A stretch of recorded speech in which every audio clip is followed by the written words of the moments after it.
معاشرے میں دو طرح کے لوگ ہوتے ہیں، ایک وہ جو مجبور ہے، بھوکوں سے ہے، فاقوں سے ہے، پریشانیوں سے ہے، اذیتوں میں مبتلا ہے، تو قرآن نے ان کو کہا کہ کوئی بات نہیں، زندگی مشکل، تکلیف، اذیت سے گزارو، صبر کرو گے تو اجر ملے گا۔ اور جس کے پاس دولت ہے، جس کے پاس ثروت ہے، اختیار ہے، منصب ہے، عہدہ ہے، اس کو کہا تو گھر کمرے میں بند ہو کے نہ رہ، جا کے معاشرے میں ڈھونڈ کے غریبوں کی مدد کر۔ جس کے پاس ہے اس کو رحم کا درس دیا، جس کے پاس نہیں ہے اس کو صبر کا درس دیا۔ اب مجھے بتاؤ، معاشرہ اگر ایسا ہو جائے گا، جس کو مشکل ہے، تکلیف ہے، وہ اپنی سفید پوشی کا بھرم نہ ٹوٹنے دے، وہ کہے کہ میں اپنی سفید پوشی کو داغ نہیں لگنے دوں گا، جیسے جیسے گزارا کر دوں گا۔ اور جس کو اللہ نے ثروت سے نوازا ہے، وہ کہے کہ میں اپنے ماتحت اور اپنے دوستوں، اپنے ہمسایوں، اپنے عزیزوں، رشتہ داروں، اپنے اطراف میں بسنے والوں لوگوں کی ضرورت کو پورا کروں۔ تو مجھے بتائیے کہ کوئی معاشرے کے اندر پریشانی رہ سکتی ہے؟ ایک گلی کے اندر 10 گھر رہتے ہیں، فرض کرو اس کے اندر 2 یا 3 گھر غریب ہوں گے، 4-5 گھر جو ہیں متوسط ہوں گے، جو اپنا کماتے ہیں، ضرورت کو پورا کرتے ہیں، 2-3 گھر جو ہے وہ امیر ہوتے ہیں۔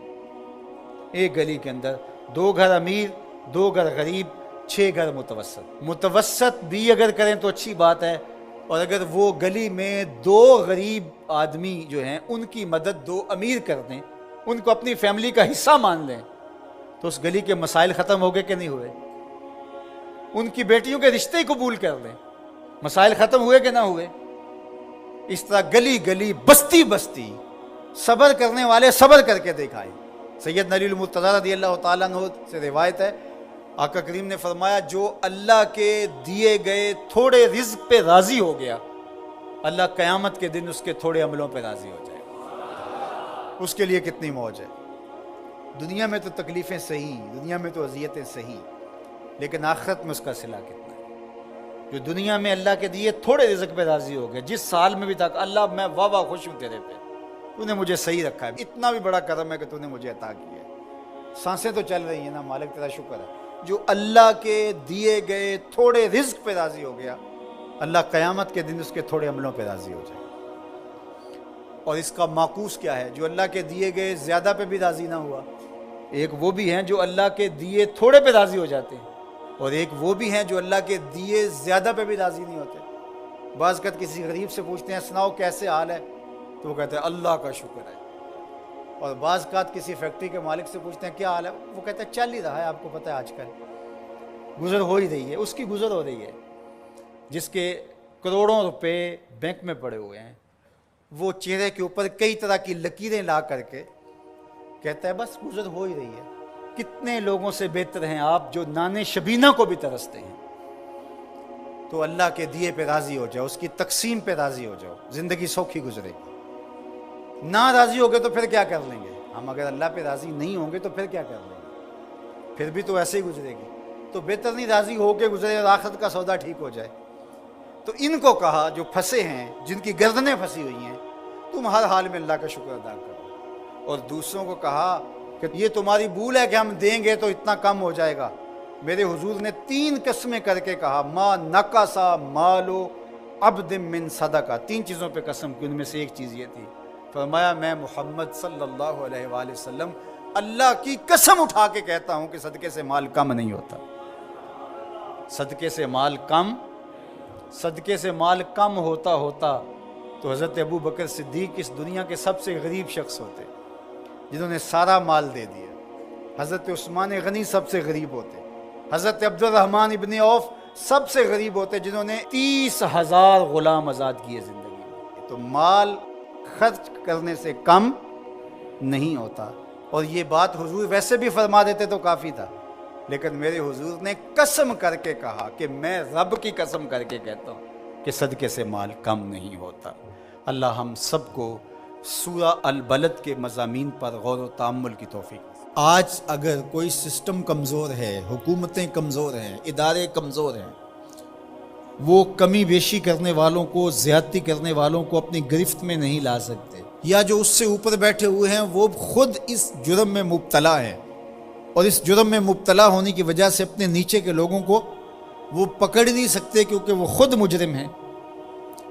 تو اگر نظام میں سکم کی وجہ سے کوئی شخص فائدہ حاصل کرتا ہے، اللہ ارشاد فرماتا ہے الا یظن اولئک انہم مبعوثون، وہ یہاں تو لوگوں کو دجل دے بیٹھے، لوگوں کو فریب دے دیا، دھوکہ دے دیا، کسی کی آنکھوں میں مٹی جھونک دی اور کام صحیح نہیں کیا لیکن اچھا بن کے کسی کے سامنے پیش ہو گئی، یہاں تو کر سکتے ہیں، لیکن اللہ تعالیٰ نے ارشاد فرمایا کیا وہ بھول گئے ہیں ایک ایسا دن بھی ہے جس دن وہ اٹھائے جائیں گے، لیوم عظیم، وہ بہت بڑا دن ہوگا، 50,000 سال کے برابر ایک دن ہوگا، خوف وحشت ابدان پہ طاری ہوگی، اور اتنا گرم کہ آج سورج کا رخ الٹا ہے، پھر رخ سیدھا ہو جائے گا، اب سورج بہت بلندی پہ ہے، پھر 1.25 میل کے فاصلے پہ آ جائے گا، اب زمین میں قوت جاذبہ ہے، گرمی کو جذب کرتی ہے، پھر زمین تانبے کی ہو جائے گی،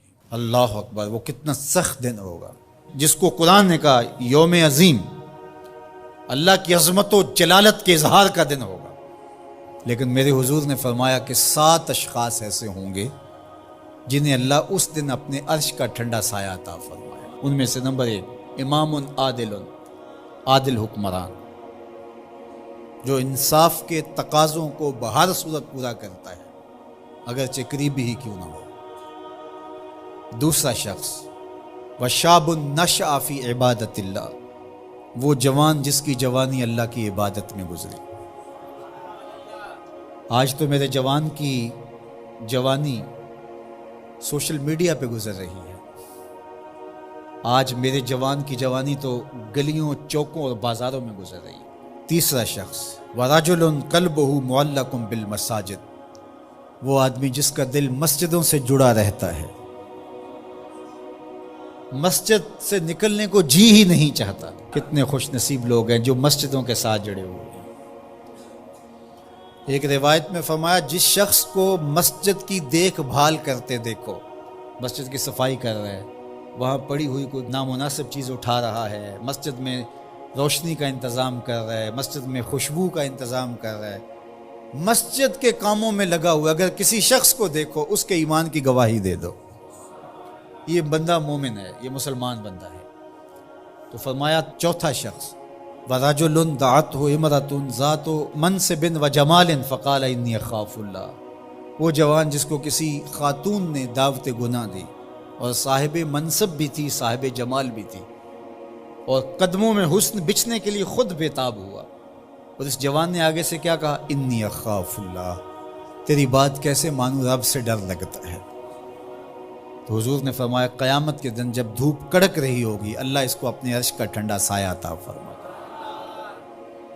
پھر ارشاد فرمایا وَرَجُلَانِ تَحَابَّا فِي اللَّهِ اجْتَمَعَا عَلَيْهِ وَتَفَرَّقَا إِلَيْهِ، وہ 2 آدمی جو اللہ کے لیے پیار کرتے تھے، جب آپس میں ملے تو اللہ کے لیے، اور آپس میں اگر ان کی دوری ہوئی تو وہ بھی اللہ کے لیے، رضائے الہی ان کا مقصود تھا، ان کی دوستی کا سبب اللہ کی رضا تھا۔ چھٹا شخص ارشاد فرمایا وَرَجُلٌ تَصَدَّقَ بِصَدَقَةٍ فَأَخْفَاهَا حَتَّى لَا تَعْلَمَ شِمَالُهُ مَا تُنْفِقُ يَمِينُهُ، وہ شخص جس نے صدقہ کیا اور اتنے مخفی انداز میں کیا کہ جو دائیں ہاتھ نے صدقہ کیا بائیں کو خبر بھی نہیں ہوئی۔ اللہ اکبر، ہم نے اپنے بزرگوں کا یہ مزاج دیکھا ہے کہ وہ دیتے ہوئے جس کو دے رہے ہیں اس سے بھی آنکھیں نہیں ملا رہے ہوتے کہ اس کو کوئی شرمندگی نہ ہو۔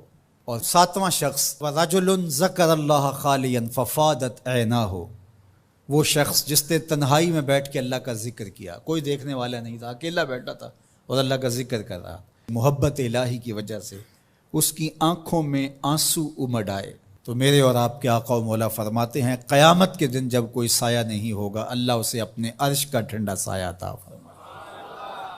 اللہ ہمیں رحمت للعالمین کا صدقہ جہنم کی سختیوں سے نجات عطا کرے اور ایسے اعمال بجا لانے کی توفیق دے جو جنت کے راستے کا سبب بنے اور جہنم سے آزادی کا مجدہ جاں فضا بنے۔